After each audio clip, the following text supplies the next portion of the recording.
Masih pengen berjabat tangan, gitu segala macam kan.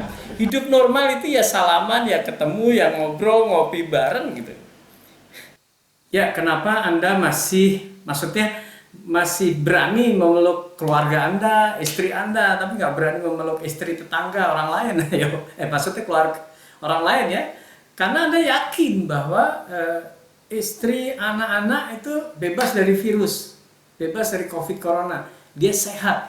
Jadi ke depan paling tidak harus ada sesuatu yang bisa meyakinkan bahwa seseorang itu tidak terinfeksi atau positif corona. Ketika orang mulai yakin, maka interaksi itu bisa berjalan lagi. Ya, kita nggak tahu apakah terjadinya itu karena sudah ada vaksinnya atau ada sebuah indikasi yang jelas dan kredibel bahwa seseorang itu bebas dari COVID corona. Jadi kita masih bisa salaman, bisa melakukan hal-hal seperti main bola. Anda bayangkan nih, ketika misalnya kita nggak dapet keyakinan itu, nggak ada olahraga kan, basket, bola, semua tutup. Nonton stadion tutup, nggak bisa, wah repot sekali. Jadi teman-teman bisa jadi orang bilang new normal, social distancing, ya saya ini harusnya kita kejar yang bahwa kondisi new normal ya kita tetap seperti biasanya, cuman mungkin di tempat-tempat umum ada lebih ketat, lebih disiplin, dan ada indikasi atau bukti seseorang itu memang sehat ya. Kira-kira gitu ya. Krisis dong. Gaji tetap dapat, THR tetap dapat. Kita ngumpulin nyumbang untuk bansos, belum malah double loh. Hidup dia lebih makmur sekarang kan. Jadi, sehingga dia nggak muncul pertanyaan apapun. Paling ya, wah gimana nih, kapan dibuka gerbangnya Pak, kapan ini. Cuman itu sesederhana sekali pertanyaannya. Tapi pertanyaan seorang CEO, pertanyaan seorang business owner pasti banyak sekali. Ini sampai kapan? Gimana caranya supaya kita bisa menembus hambatan-hambatan yang ada? Gimana cara jualan restoran kita supaya tetap laku? Gimana? Ya, kalau di Martha Tila kosmetiknya gimana? Oh, bikin hand sanitizer. Artinya pertanyaan tuh banyak banget. Jadi ada pertanyaan, harusnya banyak ya, harusnya banyak. Makanya pertanyaan pegawai negeri sama seorang pengusaha kan beda, karena pegawai negeri aman. Bu Sri Mulyani sudah tanda tangan akan keluar THR kan. Tapi buat teman-teman yang termasuk trainer itu pertanyaannya banyak gitu kan. Trainer itu pertanyaannya banyak. Wah, ini sampai kapan? Online efektif nggak? Kenapa saya tulis buku Creating Hahaha itu karena kalau training bagusnya ya interaksi, lihat wajah Pak Fahruzi ngasih feedback, anggo-anggo Mbak Novia, Mbak Sati happy, kita semangat itu enggak? Ini kalau misalnya tutup kan lain beda. Mau humor aja susah. Kita tertawa melempar humor nggak ada feedback kan? Oke, contohnya seperti itu ya. Baik, teman-teman. Kenapa saya ikut dari awal? Karena saya pengen mendengar juga ilmu dari Mas Budi, ilmu dari Mas Eva. Sekaligus saya ingin tuning supaya nggak ada yang double dan segala macam ya. Bapak, saya punya slide juga. Jadi saya share, boleh ini ya. Share. Oke, ini teman-teman. Oke. Nah, stay produktif di rumah. Jadi yang merah itu adalah YouTube channel saya. Kalau teman-teman mau subscribe, saya doakan rezekinya semakin lancar. Amin. Suaminya semakin cinta ya. Dan tidak akan nambah lagi. Oke. Oke. Nah, kondisinya kan seperti ini ya teman-teman. Sudah kelihatan ya bahwa kalau kita bagi adalah jenis pekerjaan itu ada yang bisa kita kerjakan di rumah, ada yang tidak bisa. Ada yang berupa penting atau tidak penting. Jadi peta pekerjaan kita ada di mana nih sekarang? Ya, kalau Anda seorang pilot gitu, mungkin tidak bisa di work from home tapi penting gitu. Anda seorang pegawai PLN tidak bisa work from home tapi penting, bahkan mungkin genting. Jadi aman lah itu ya. Cuman dari sisi kesehatan dan keamanan harus ekstra hati-hati. Jaga jarak, cuci tangan, tes kesehatan segala macam. Nah, kalau yang bisa work from home, banyak perusahaan misalnya software house gitu, bisa anak buahnya dikasih tugas, kamu 10 prosedur ini kamu selesaikan di rumah. Mereka coding, bikin program. Ya, selesai. Nah, oke. berarti dia bisa work from home. Ada beberapa juga karyawan bank bisa work from home, jadi nasabahnya nelpon, tapi beberapa bisa diaktifasi dengan hak akses password bisa. Oke.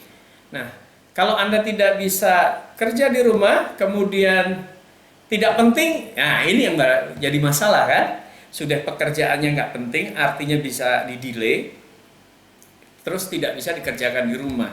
Itu benar-benar arahnya, berarti kita paling tidak teman-teman sudah tahu petanya. Kalau teman-teman bisa work from home, penting, produktif masih bisa. Ya, misalnya menteri harusnya masih bisa produktif karena beliau ngasih arahan, keputusan bisa online segala macam ya. Penting genting ya masih bisa. Tapi kalau misalnya tukang sampah di mana posisinya? Tukang sampah nggak bisa work from home ya. Tetap dia harus datang, bahkan yang diambil adalah masker-masker bekas. Dan saya perhatikan tukang sampah tuh sakti banget kan, ambil, udah nggak peduli lagi lah, ini bekasnya orang COVID atau tidak, semua diambil. Ya ini ekstra hati-hati. Nah jadi ketika kita menemukan, atau Mas Sunardi ya, beliau kan penting tuh, nggak bisa work from home ya, di rumah sakit tetap ya, atau Mas yang akan mengobati Mas Budi Dewo. Yes, oke. Artinya di area yang produktif masih aman ya, di area produktif masih aman kalau kita, suara saya masih bisa dengar ya Pak Fahrudin. Oke, kalau masih aman masih kita lanjutkan. Kemudian, nah ini diri kita dulu ya. Apa yang terjadi teman-teman? Kalau ada, bentar, ini maksudnya saya geser sini ya. Kalau ada kita temuin seseorang yang tidak adaptif, ada yang adaptif, ada yang pasif, ada yang aktif. Ini juga jadi peta kita dulu. Jadi ternyata yang adaptif dan aktif lah yang bisa survive dan grow, gitu ya, yang bisa survive dan grow. Jadi kalau orangnya nggak adaptif, kemudian pasif, itu akan menjadi the champion of ngeluher, gitu ya. Tahu nggak teman-teman ngeluher? Juara ngeluh. Jadi dia akan menjadi juara ngeluh. Karena apa ya? Udah dengan keadaan dia tidak bisa menyesuaikan diri. Ini kenapa sih begini? Kenapa nggak boleh narik? Kenapa nggak boleh narik? Kenapa nggak boleh narik? Dan dia pasif menunggu. Aduh, saya nggak bisa buka nih, tukang gorengan misalnya. Nggak bisa jual gorengan, gerbang ditutup-tutup, tempat mangkal saya di masjid. Nah, udah. Isinya udah, bunyinya keluhan-keluhan. Oke. Kemudian ada orang yang bisa adaptif. Ini bahaya loh teman-teman. Ini bahaya buat kita. Adaptif tapi pasif. Itu istilahnya betah kere. Jadi semakin miskin biasa makan Pizza Hut karena uangnya nggak cukup, dia makan gorengan, uangnya nggak cukup, dia puasa gitu. Jadi lama-lama dia adaptasinya bagus tapi tidak melakukan apapun. Nah ini kan bahaya, sehingga kita bisa menemukan ada pengangguran yang 20 tahun, 15 tahun, nganggur betah, okay, ya. Kenapa? Karena dia sangat adaptif. Jadi adaptif juga ada hal negatifnya gitu. Adaptif dengan kesusahan, adaptif dengan kekurangan, adaptif dengan keterbatasan, ya sudahlah gitu ya. Makanya kalau orang beriman disuruh bersabar dan bersyukur itu banyak yang mensalah tafsirkan sabarnya pasif, syukurnya pasif. Padahal kita diajarkan syukurnya adalah aktif ya, memanfaatkan apa yang sudah kita terima untuk di orang lain, untuk segala sesuatu kebaikan. Sabarnya juga sabar yang aktif, ya, berlatih, berjuang, berpikir, mendesain sesuatu. Jadi sabar ya, sabar aktif itu senjata kita, sabar dan syukur. Makanya kita beruntung nih ya. Kita aktif ya. Kemudian peta yang lain bisa tidak adaptif tapi aktif, bisa jadi pemarah nih. Dia berusaha terus ya, untuk bisnisnya, untuk usahanya, tapi aktif untuk pekerjaannya. Misalnya dia tugaskan sebagai salesman, tuh banyak juga salesman yang marah-marah terus ya saya temukan. Waduh susah nih jualan, aduh ini susah nih jualan. Nah, nggak adaptif karena setiap pengen ketemu orang nolak gitu. Misalnya ada sekarang para penjual-penjual yang model-model keuangan, Pak boleh nggak ketemu, karantina, gitu. Pak bisa nggak saya presentasi, nggak boleh. Nah dia harus lari ke yang Zoom dan segala macam. Jadi harusnya kita teman-teman, diri saya dan teman-teman, kita sama-sama nih sedang dalam kondisi yang sebenarnya meraba-raba supaya survive dan grow, supaya bisa bertahan dan tumbuh. Kita harus adaptif dalam arti ya fleksibel, luas, membaca situasi, kemudian kita juga aktif nyari. Jadi mau nggak mau kita belajar seperti ini juga dapat masukan. Oh iya ya, bisa seperti ini, bisa seperti ini, bisa seperti ini, bisa seperti ini. Aktif cari terus, nanti disesuaikan dengan bisnis kita atau dengan perusahaan kita atau dengan tugas-tugas kita kalau sebagai karyawan. Oke ya. Nah ini musuhnya. Musuh kita teman-teman dalam situasi seperti ini nomor satu males. Nomor satu apa teman-teman? Nah, kita nomor satu males. Males. Nah, saya mau lihat ini lebih luas deh ya. Oke, ini gimana? Stop. Mas Adriano, selamat datang. Halo Pak Ari. Ya, nomor satu males. Males. Kenapa orang males? Orang males karena tidak punya tujuan yang kuat dan jelas. Sudah itu aja. Ya. Ada seorang kakek-kakek subuh-subuh hujan-hujan pakai payung berangkat sholat subuh berjamaah ke masjid. Kenapa dia kok berangkat yang mudah tidur? Karena dia punya tujuan yang kuat dan jelas. Mau masuk surga dan sudah tua gitu kan. Yang muda merasa umur masih panjang kan. Sudah no choice. Jadi teman-teman ya sudah. Sekarang ini saatnya kita menguatkan tujuan hidup kita. Ya, tujuan hidup kita dalam kondisi seperti ini. Makanya tadi juga sempat disebut passion. Jadi ada passion, ada compassion. Compassion itu lebih ke eksternal, passion lebih ke internal. Saya passionnya di kesehatan, saya passionnya di olahraga. Tadi compassion, saya ingin berbuat apa? Nah, monggo ya. Saya ingin berbuat apa dalam kondisi seperti ini. Bagi kita yang punya ilmu, mau sharing ilmu, udah itu compassion saya. Saya mau semangati teman-teman tetap dalam kondisi on. Indonesia ini akan tetap tegak berdiri ketika banyak orang-orangnya bersemangat. Dan akan cepat hancur, lemes kalau banyak orang-orangnya lemes gitu. Oh itu compassion saya untuk mendorong teman-teman ke sana. Nah itu musuh nomor satu. Musuh nomor dua adalah data masa lalu. Data masa lalu. Jadi data masa lalu, data kita, kerja kita, cara kita masa lalu itu jadi musuh tuh. Jadi musuh. Dulu begini bisa, sekarang nggak bisa jadi musuh ya. Jadi musuh. Oke.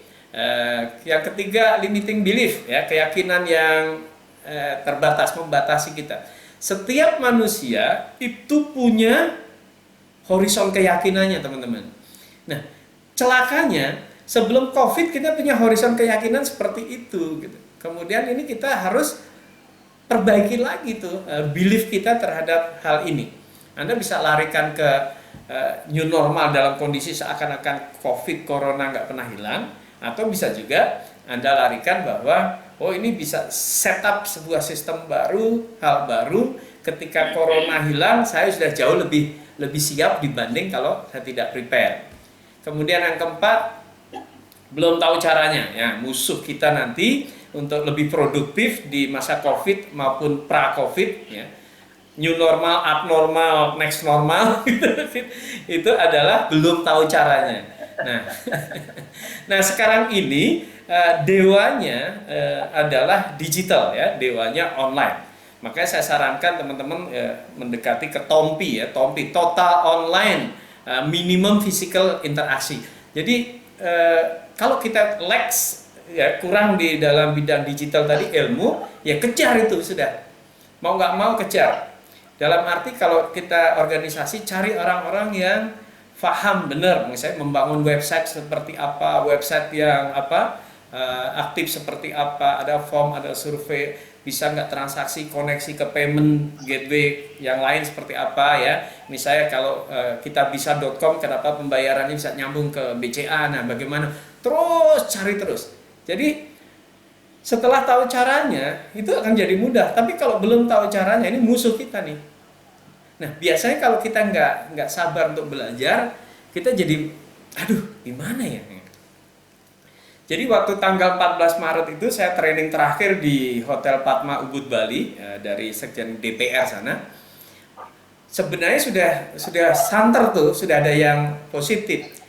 pas pulang saya udah mikir, wah ini training pasti akan kena habis-habisan nih, karena memang dilarang gitu ya, dilarang. Jadi saya masih bisa 2 tuh, satu di Aston Bogor, satu di Bali masih jalan. Oh dilarang. Sambil jalan, dan sejak itu teman-teman, saya bikin website namanya A2Z for Trainer supaya orang bisa belajar secara online ya, mirip ya, tinggal login masuk. Tapi pada saat itu sampai semalam ya. Jadi tidur itu di rata-rata jam 12 malam. Jadi setiap hari pokoknya one day one video, one day one video. Jadi sudah kondisinya dalam kondisi susah, normalnya adalah kita bekerja 2 kali lipat lebih keras. Masa kondisinya susah kita malah lebih leyeh-leyeh. Nah, ini kan jebakan. Jadi teman-teman kalau di rumah itu jebakannya kan banyak ya. Jebakannya bisa TV, jebakannya bisa anak, jebakannya bisa istri atau suami, sehingga kita ya sibuk dengan aktivitas itu kan. Nah, harusnya logikanya dalam kondisi susah kita double gitu ya, double melakukan hal itu. Nah, musuh berikutnya adalah takut ambil risiko. Takut ambil risiko ya, jadi risiko terbesarnya siap, harusnya kita siap. Makanya kita ini kalau soal rezeki harusnya pede ya, sebagai orang beriman harusnya pede. Karena pasti makan ya. Seluruh dunia ini kalau Anda tanya ketemu orang yang 3 hari belum makan, wah saya bayar kayak puluhan juta. Pak udah pernah makan sebelum 3 hari berturut-turut nggak makan? Semua makan. Siapa di sini yang pernah? Pernah nggak yang nggak makan 3 hari? Makan, dijamin itu. Kalau mati kelaparan pun insya Allah tuh sahid lah masuk surga. Terus apa yang kita takutkan ya? Ada seorang syekh kakek-kakek, saking yakinnya bahwa rezeki itu pasti, beliau nguji sama Allah, uji Tuhan nih. Dia masuk ke gua, dia bilang kalau rezekiku nyampe pasti nyampe. Saya mau tes nih bahwa rezekiku akan nyampe. Ternyata nggak lama kemudian hujan turun. Hujan turun, saudagar lewat ikut neduh di gua itu kan. Assalamualaikum, nggak dijawab. Kalau aku jawab berarti aku usaha. Ini aku nggak mau usaha tapi tetap makan, tetap dapat rezeki. Assalamualaikum yang kedua nggak dijawab. Assalamualaikum yang ketiga nggak dijawab. Akhirnya pedagang itu masuk. Ya ampun, ada kakek-kakek pingsan, ayo kita masakin gitu. Begitu mau disuapin, suruh buka mulut nggak mau tuh kakek. Dalam hatinya kalau saya buka mulut berarti saya usaha nih. Akhirnya dicongkel mulutnya, disuapin. Jadi mesti punya keyakinan seperti itu. Kita lewatin saja untuk soal makannya gitu, bahwa kita ini bagaimana membuat lebih produktif lagi dari sekedar makan. Walaupun memang banyak sekarang ini orang bilangnya safe mode gitu, atau survival mode. Tapi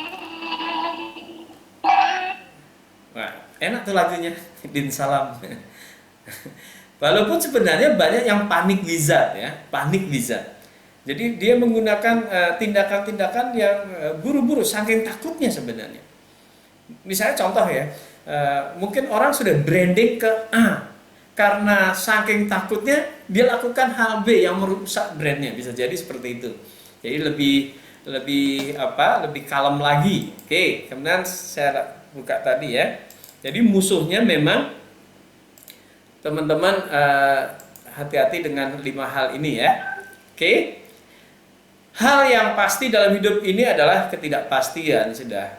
Jadi sebenarnya ketidakpastian itu ya saya kira itu cara Tuhan gitu ya. Cara Allah supaya kita ini nggak sombong, nggak mentang-mentang gitu.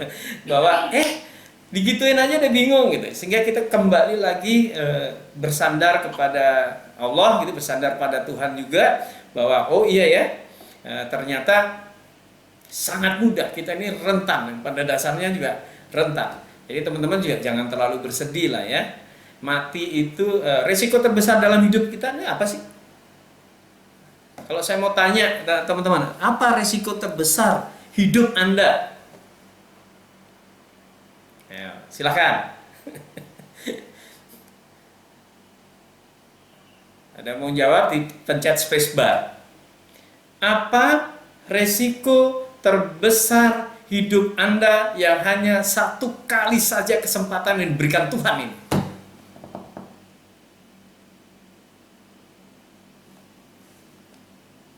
Mati, Pak ya. Mati. Ya. Tapi bukan resiko kan. sudah Bukan pasti. resiko, semua orang mati, Pak. Ya, mati. Bu Santi. Yang terlintas saja, resiko terbesar hidup saya itu apa? Yang terbesar resikonya nggak bermanfaat, Pak. Tidak bermanfaat. Oke. Abdul Somad. Nggak produktif Pak ya. Nggak produktif. Nggak manfaat lagi. Oke. Mbak Triana Widya. Oke, Mbak Nina. Ya, Mbak Novia. Apa resiko terbesar? Bernafas Pak. Tidak bernapas mati ya. Semua orang mati. Berarti semua orang berisiko. Oke, baik. Nah, saya usulkan satu resiko terbesar dalam hidup kita. Ya, resiko terbesar hidup kita itu adalah apa kira-kira? Ayo. Mati masuk neraka. Iya kan? Saya Resiko terbesar hidup kita itu sebenarnya mati masuk neraka gitu. Hidup ini sebentar, kemudian yang abadi di sana, kita mati masuk neraka. Terus kalau Anda sekarang mati, sekarang dalam keadaan kelaparan masuk surga, mau nggak? Maulah gitu ya. Ngapain repot-repot gitu. Makanya teman-teman, supaya kita nggak stres itu, kita lempar lebih jauh lagi sehingga masalah di dunia ini jadi kecil gitu. Masalah bisnis kita juga ya cuman masalah seperti itu, masalah pekerjaannya cuman masalah seperti itu. Ketika risiko terbesarnya kita selamatkan, jadi tetap harus kita selamatkan ya teman-teman, karena saya membaca, mendengar indikasi bahwa dalam kondisi seperti ini banyak sekali perjudian online dan segala macam. Bahkan itu dari kalangan yang seharusnya kita hormati, yang kita pilih. Kenapa? Karena dia punya uang nggak bisa investasi segala macam, larinya ke sana. Jadi ini garis yang sebenarnya harus kita pegang. Kita harus mesti hati-hati bahwa walaupun kita pakai strategi apapun, tetap harus dalam kondisi yang lurus, yang benar ya. Oke teman-teman, oke. Kita kembali ke slide saya. Oke.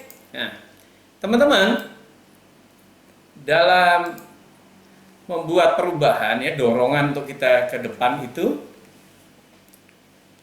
lihat, jadi orang itu dorongan akan majunya adalah satu, karena ada perubahan. Jadi ada perubahan teknologi segala macam, itu membuat kita maju, membuat kita lebih produktif, membuat kita lebih sukses.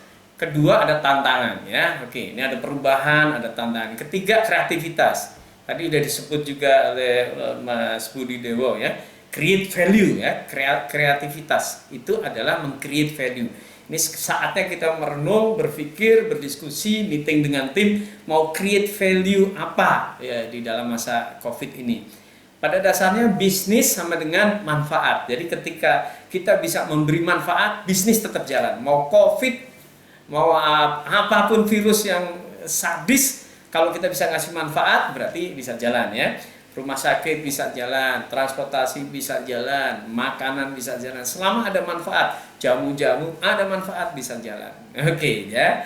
Kemudian yang membuat orang maju lagi adalah kontribusi. Jadi teman-teman, ketika orang pengen hidup untuk dirinya sendiri, Anda temuin orang itu nggak pernah besar.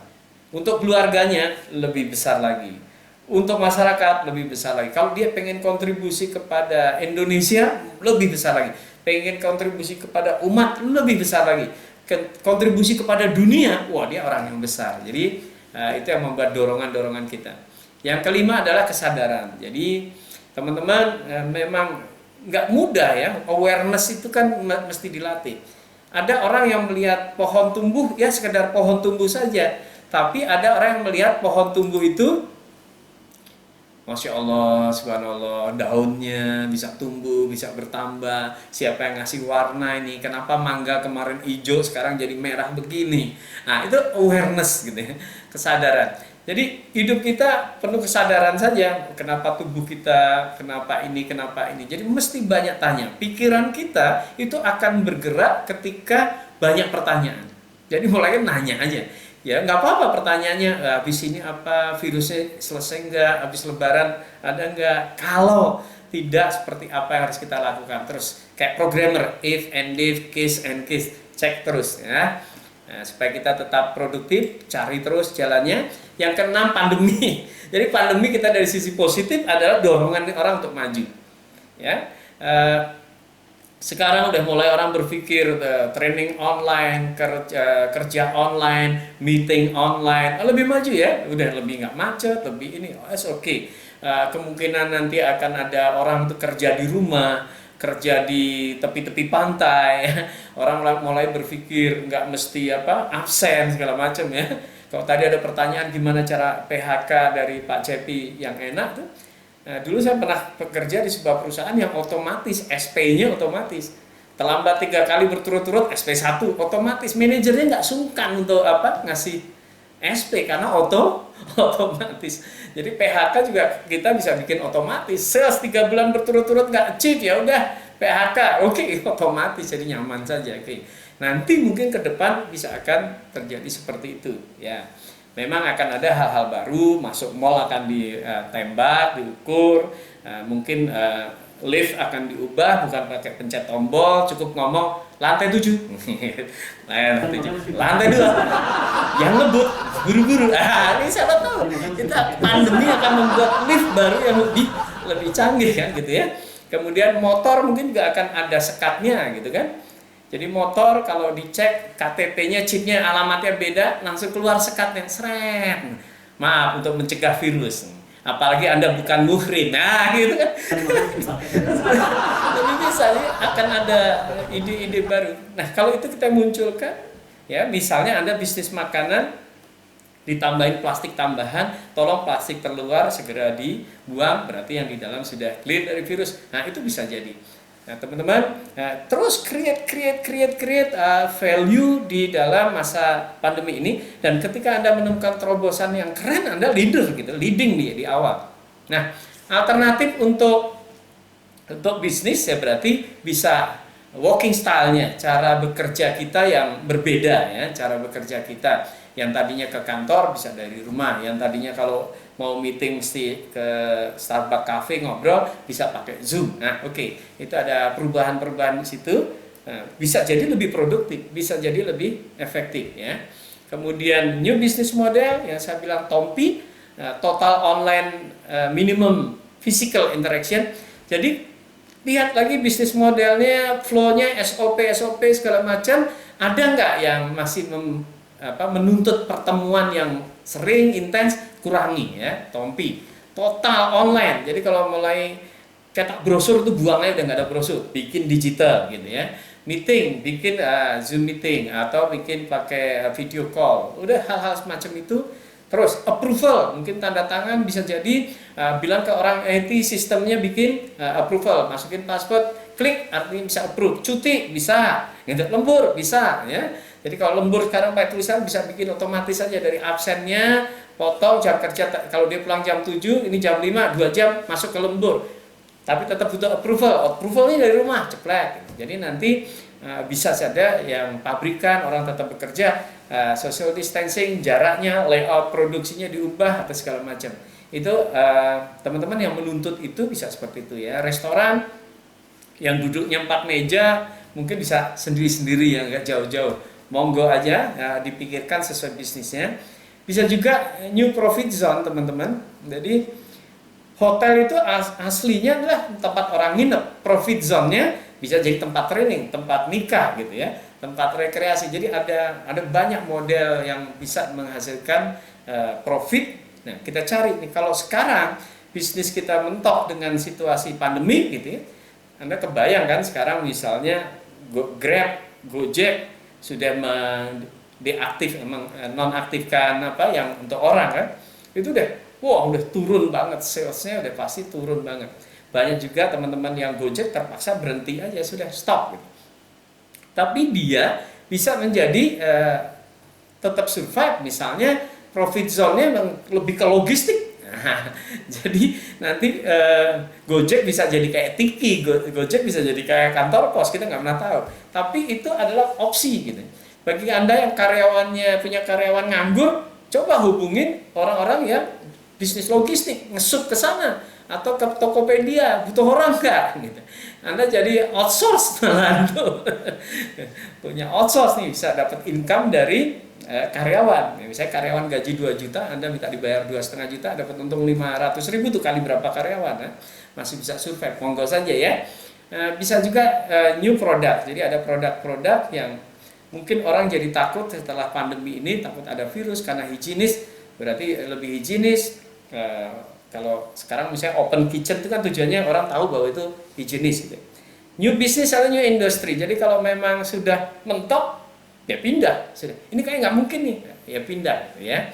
Nah, makanya kalau ya sekarang teman-teman pindah itu new business masih terasa panik bisa.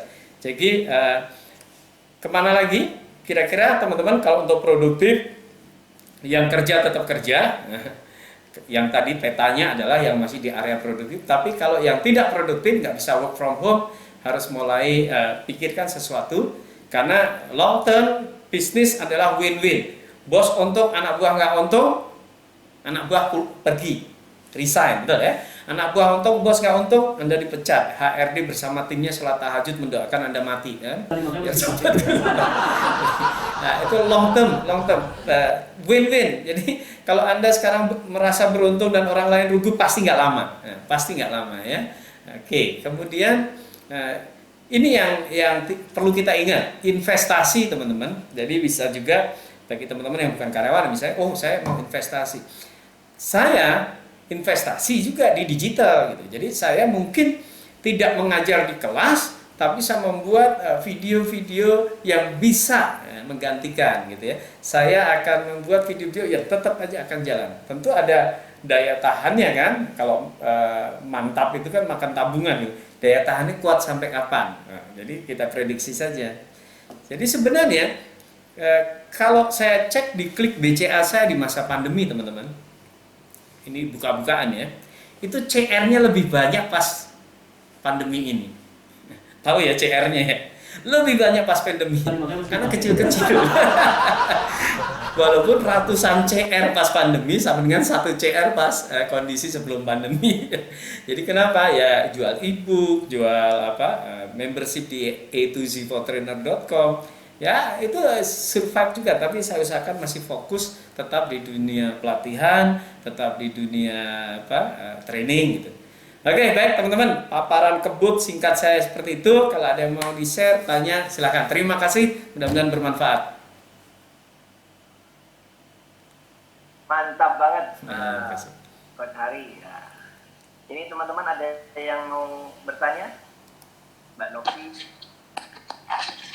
Mantap. Sehat ya Mas.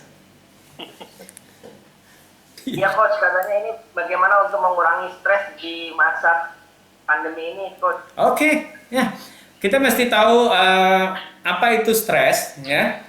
Kalau Rhoma Irama mengatakan terlalu sibuk kerja bisa bikin stres, nganggur terlalu lama bisa bikin stres, kenakalan remaja bisa bikin stres, suami main gila bisa bikin stres.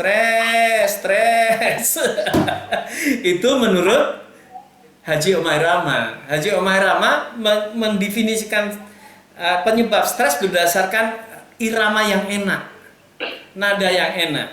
Tapi ada Rahe and Hamilton pernah melakukan survei bahwa penyebab stres itu ada top 10-nya nih teman-teman ya. Top 10-nya apa? 5, ini masalah hubungan pasangan. Cerai, ditinggal suami main gila, bener tuh sama Irama ya. Jadi mengenai hubungan pasangan. 3, illness, injury, jail. Jadi sakit gak sembuh-sembuh. Hati-hati kalau kena virus corona bisa stres ya. Injury, patah kaki, patah tangan, patah leher itu bisa bikin stres. Diabetes gak sembuh-sembuh, stroke gak sembuh-sembuh bisa bikin stres. Jail, ya, masuk penjara orang pakai rompi orange ketawa-ketawa itu bohong ya. Aslinya dia stres, malu, hancur hidupnya. Ya, yang kedua, sisa 2 kan ya, 5, 3, sisa 2. 2 ini adalah di dunia kerja. Apa? PHK dan pensiun. Jadi dunia kerja itu PHK dan pensiun. Coba kita pelajari. 10 tadi kalau diringkas jadi satu kata apa ya? Suami ngabur dengan perempuan lain, kehilangan kaki, di PHK, pensiun. Itu kalau diringkas dalam satu kata apa? Diringkas satu kata, kehilangan. Apa teman-teman? Kehilangan. Jadi penyebab stres itu yang asli sesuai survei maupun ahli psikologi adalah kehilangan. Jadi kalau Anda nggak pengen stres, jangan punya apa-apa. Jangan merasa punya apa-apa. Walaupun mobil berderet di garasi ya biarin aja. Tapi anggap aja ya sudah lah gitu. Jangan terlalu cinta terhadap sesuatu karena itu potensi stres. Kalau kata Pak Ustadz ya cintanya sama Allah pasti nggak mengecewakan kan gitu. Jadi kalau Anda takut kehilangan pekerjaan, ya Anda terlalu cinta dengan pekerjaan. Enteng-entengin aja bahwa pekerjaan itu banyak, nyari uang itu banyak ya. Makan nasi tidak cuma di kantor Anda, bisa di warteg, di warung Padang maupun di McD ya. Oke, karena itu melekat, Anda cinta banget pekerjaan itu. Anda takut banget kehilangan, ya Anda stres. Ya. Mudah-mudahan menginspirasi ya, satu kata kunci kehilangan. Jadi kendorin ya perasaan. Makanya termasuk cinta dunia pasti bikin stres. Orang sekaya apapun. Jadi saya pernah bertemu dengan seseorang yang kaya raya di Surabaya, sudah sepuh, anaknya nggak bisa diharapkan untuk bisa ngelola bisnisnya. Setiap mau tidur minum obat tidur. Kaya raya tuh. Kenapa begitu? Ya sudah. Terlalu melekat ya. Baik. Mungkin ini tips terakhir coach untuk kita semua coach. Untuk apa? Tetap produktif ya tadi aja Pak. Nah, artinya gini. Formula hidup ya. Jadi besok pagi matahari terbit di timur, terbenam di barat, air mengalir dari tempat tinggi ke tempat yang rendah, angin bertiup dari tekanan tinggi ke tekanan yang rendah, pohon disiram, dipupuk, tumbuh lebih subur, itu udah sunatullah lah. Itu formula sempurna Tuhan. Detail banget. Kalau Anda lakukan hal yang baik, ada domino efeknya kebaikan. Jadi kalau Anda belajar hari ini merasa gak berubah, pasti ada domino efeknya. Kalau Anda melakukan kebaikan hari ini, pasti ada domino efeknya. Jadi Anda bersemangat, ada domino efeknya. Anda antusias, ada domino efeknya. Jadi harusnya sangat sederhana. Ya, harusnya sangat sederhana. Mulai hari ini pilih saja hal-hal yang baik. Mau semangat apa loyo? Pilih semangat. Mau optimis atau pesimis? Pilih optimis. Mau antusias atau ogah-ogahan? Pilih antusias. Mau kreatif atau budak? Kreatif. Mau mengeluh atau tidak mengeluh? Pilih tidak mengeluh. Nah, itu nanti ada domino efeknya. Terus saja ada domino efek. Jadi hal baik, domino efeknya adalah kebaikan buat kehidupan kita. Semakin sukses, semakin bahagia, semakin bermakna. Terima kasih. Mudah-mudahan sukses besar untuk teman-teman semua. Waktunya sudah pas banget azan zuhur.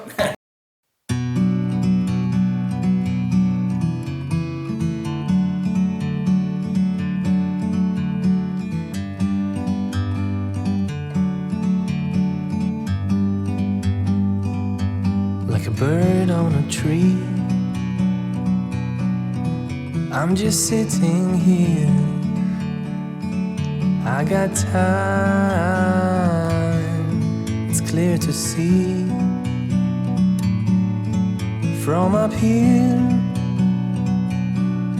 the world seems small. We can sit together.